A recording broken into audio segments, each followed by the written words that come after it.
So we have 2 points here, point M at -3, 6, and point N at 1, -4. And we want to find an equation for the line passing through this pair of points. We remember that our y-intercept form, y equals mx plus b, has m for our slope and b for our y-intercept. So let's start by finding the m aspect of this equation, our slope.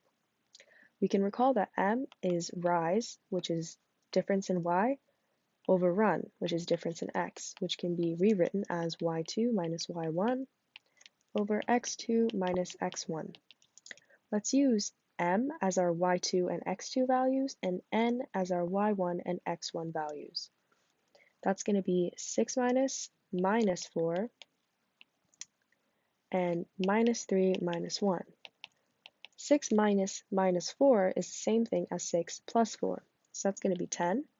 And -3 minus 1 is -4. We can simplify this fraction by dividing the top and bottom both by 2 to give us 5 over -2, which is our slope. Now that we have our slope value and we have 2 points, we can plug these in to point slope, which is y minus y1 equals x or m times x minus x1. Let's use m as our y1 and x1 values. That's going to be y minus 6 equals minus 5 over 2, which is our slope, times x minus -3, which is x plus 3.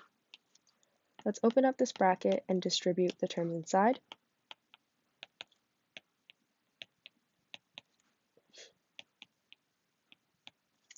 And finally, let's isolate for y.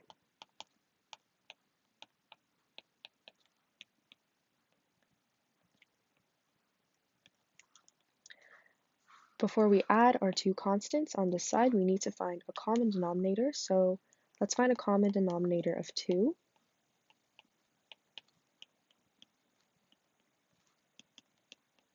And now we can finally add our two constants. -15 plus 2, or plus 12, is -3 over 2. And this is our final equation for the slope of the line in y-intercept form.